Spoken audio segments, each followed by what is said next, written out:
Well, it's taken some time, but I finally managed it. The workshop tour part 2, building my ultimate workshop. And I say my ultimate workshop because it's obviously not the ultimate workshop, but it's my ultimate workshop and it's still work in progress. I built it myself about 20 years ago, making many mistakes along the way, having never laid a brick before. But it's still standing, so I must have done something right. I was in the fire service at the time and money wasn't that great, so doing the work myself saved me a fair bit of cash. I originally built it as a garage until I retired on ill health a few years back, and that's when I took up woodworking as a form of therapy. I'd given it the nickname the Wood Lab.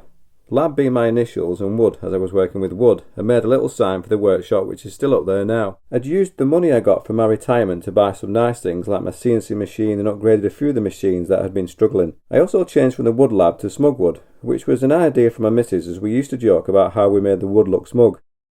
Struggling with anxiety is a daily nightmare, and to keep my mind busy, I bought myself a classic miniaturist store, and if you've been following my channels you'll know that it was my intention to build a garage for the Mini and have this one continue as my wood workshop. But after discovering the watercourse under the house and having lost thousands of pounds on fixing the problem, it basically took every penny that I owned, and it meant I could no longer afford to build a garage for the Mini, and came to the decision to have the new workshop smaller and more for my woodworking hobby type work like my wood turning, and bring the Mini into my main workshop and have it a half garage and half workshop. Unfortunately, this involved a lot of major work, hence why it took me so long to get this second video filmed, and work's still ongoing, but it is getting there. So I'll try my best to take you on a tour, and if you have any questions about anything, just let me know.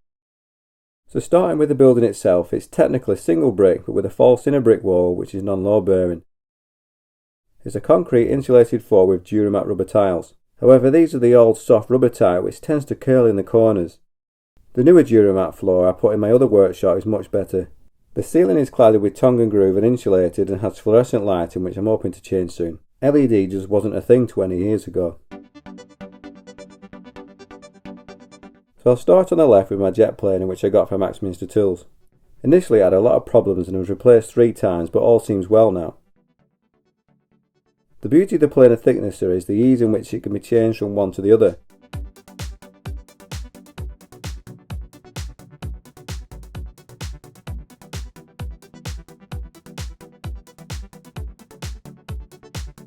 One thing I do use if I'm planing lots of wood is my drop box. I see a lot of people looking at installing complicated cyclone systems, but I just run my dustbin in line with my vacuum and place 2 bends underneath the lid.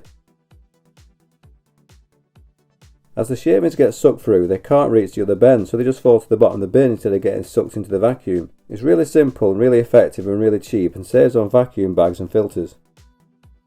One of my most used machines is my record powered BS350. This replaced my Axminster hobby bandsaw and the difference is unreal. It runs like a dream and it cuts really well. The vacuum connection is around the back though, so I fitted a flexible hose to bring it to the front for a quick connection to one of my vacuums. One thing I really like about this is how sturdy the fence is. All the cupboards I built myself and designed them in such a way that the shelves inside can take real heavy weight with zero flex. The left cupboard contains all my chemical related products, so if I ever have a fire it gives the fire service easy access to the most risky part of the workshop. Unfortunately, I did actually have a fire incident a few years back and the smoke damage caused £15,000 worth of damage, which can be seen on a few of the tools and machines which I need to replace as they suffered irreparable damage, with one problem being that I can't stop the rust coming through after they were subjected to an acid from the smoke that went deep into the surfaces. This cupboard contains my eBay items or items for customers which are awaiting sanding and oiling before being sent.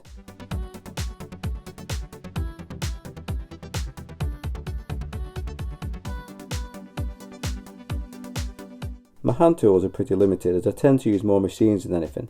For sanding I've got a jet belt sander and a jet spindle sander. These are 2 which are going to end up being replaced because they suffered fire damage. I built this shelf unit and added removable pegs which I use to drive certain projects that I make and can be removed when I need the space at the back. This is the sander that gets the most use. The belts just seem to last forever, and when they do need cleaning I just use this snot bar.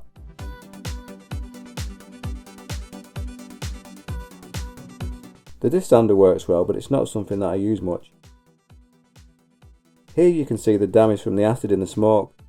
This should be spotless, but even after cleaning the rust comes straight back and causes a problem when I'm sanding. But as an oscillating spindle sander it works really well. And again, the clamps took smoke damage and they just won't clean up.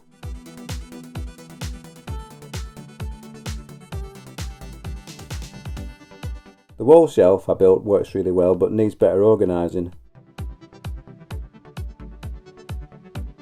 One side holds all my battery drills and chargers.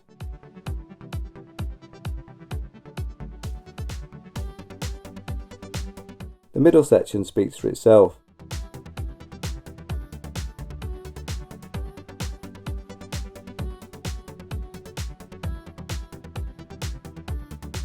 Then I've got my drying rack and my guitar tools. The drying rack works really well and is used on nearly every project.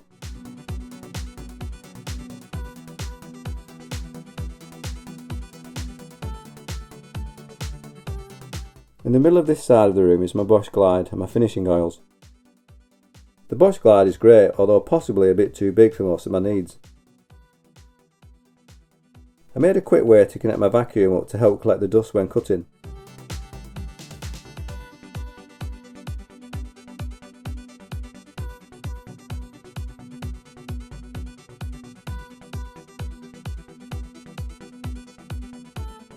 What I like about the Glide is that there's no bars in the way, so it can butt up right against the wall and help save space.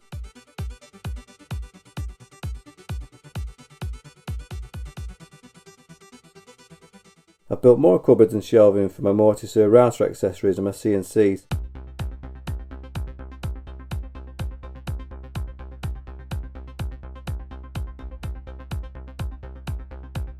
This first cupboard is more for fixing such as screws and fasteners.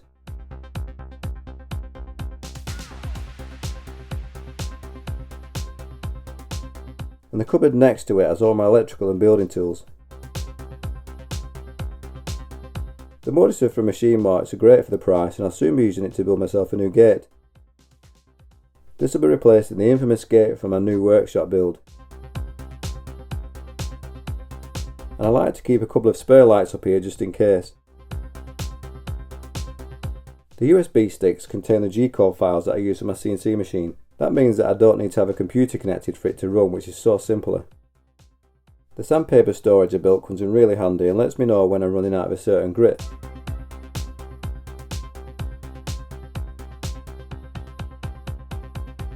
And the shelf that I built a while back for the router and CNC bits is still going strong.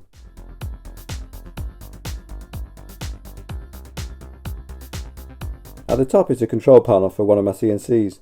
Now the only reason that I've got to is because one was an insurance write-off, but because it was unsellable I was able to keep it. But it's questionable how long it's going to last as the acid got into the electronics, and I've got to clean it constantly like the other affected machines. So as a result I ended up having to buy another machine. The rest of the shelving has more CNC accessories and it's got my Trend dovetail jig. So this is my newer CNC machine, which is a standard 0609A from Maxicam Uk PAL CNC. Combined with Vectric software I just can't fault it. Between my two CNCs is my Intarsia wall art, which is another popular video on the channel. As you can see though, there's still a lot of work to do in this. Now this CNC is the same as the other CNC, but this one's been modified. Unlike most CNCs which have a restricted Z height between the spindle and the bed, this one has a modified gantry which allows the spindle to leave the end of the table so that I can machine wider boards.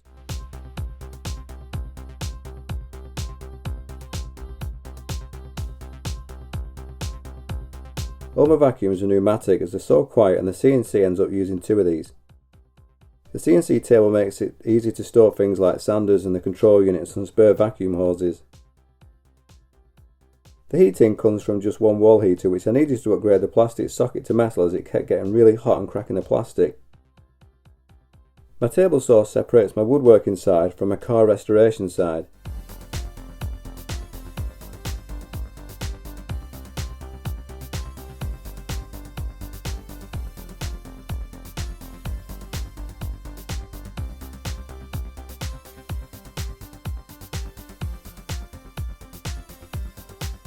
This is my Axminster table saw, and you can see from the rusty bed that this also took smoke damage and won't clean up no matter what I try. But it is a solid piece of kit though, requiring a separate 16 amp supply. At the end of the table saw sits my Trend router table.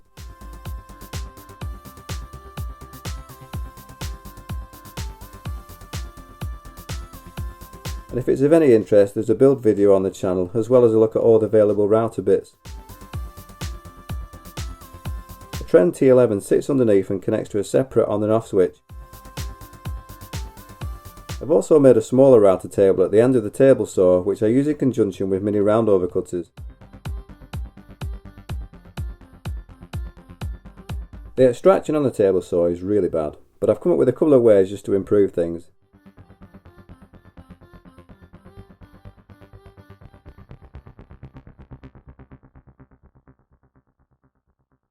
Now this socket had the oven attached to it that set on fire, and the smoke damage can still be seen in the plastic. Now the second half of my workshop will eventually be dedicated just towards my Mini restoration. If you've not already, be sure to check out my other channel, Smugwoodmini. The car is currently on a rollover jig which I filmed a few months back. This makes working on the car so much easier.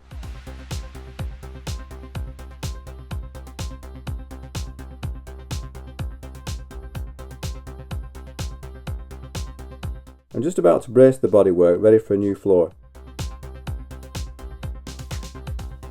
I'm also about to sort this subframe out, so hopefully it'll soon be looking like brand new. This is the saw that Evolution sent me to try out and review. I've pretty much tested it to the limit and beyond, and I'm going to see if I can get it looking new again. I have to say it's been a really good saw, and it pretty much built my new woodworking shop.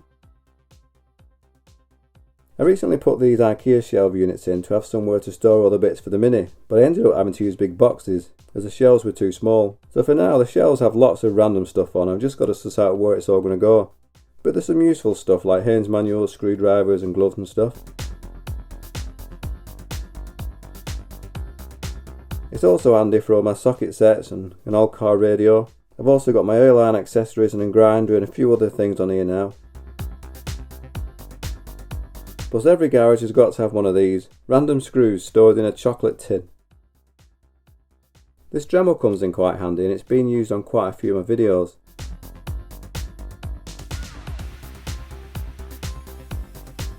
And this is probably the oldest tool in the workshop, it's a Black & Decker Wizard.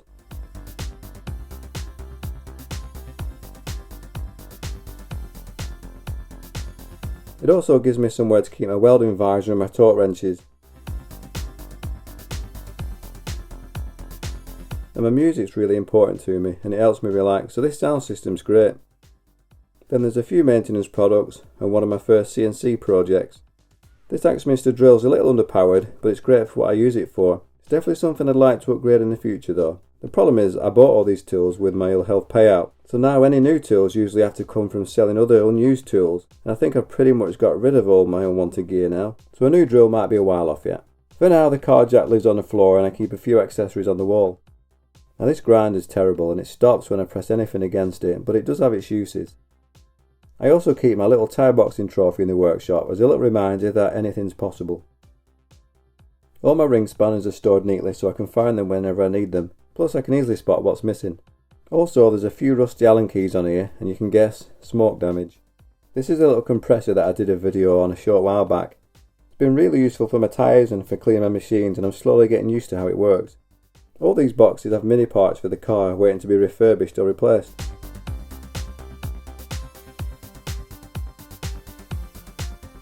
I also have a little temperature gauge on the wall and it's warm tonight filming. It's nearly 30 degrees at 11:30.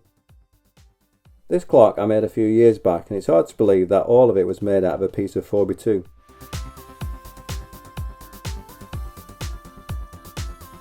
Now the light's reflecting off the plastic, but this was a picture I took of my Mini before stripping it down, and I put it up here for a bit of motivation.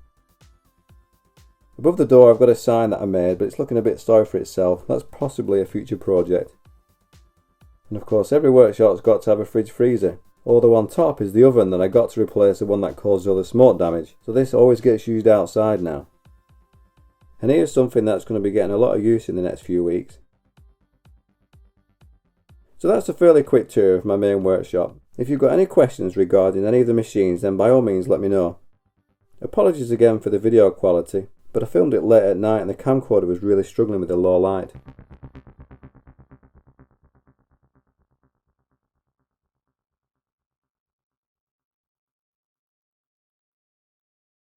Prior to making the videos on YouTube, I worked as a firefighter for nearly 20 years, serving my community and helping to save lives and promote the fire safety message. Unfortunately, an accumulation of many upsetting scenes became too much for my mind to cope with, and after years of failed therapy I was retired from the service on the grounds of ill health and signed off medically from any employment.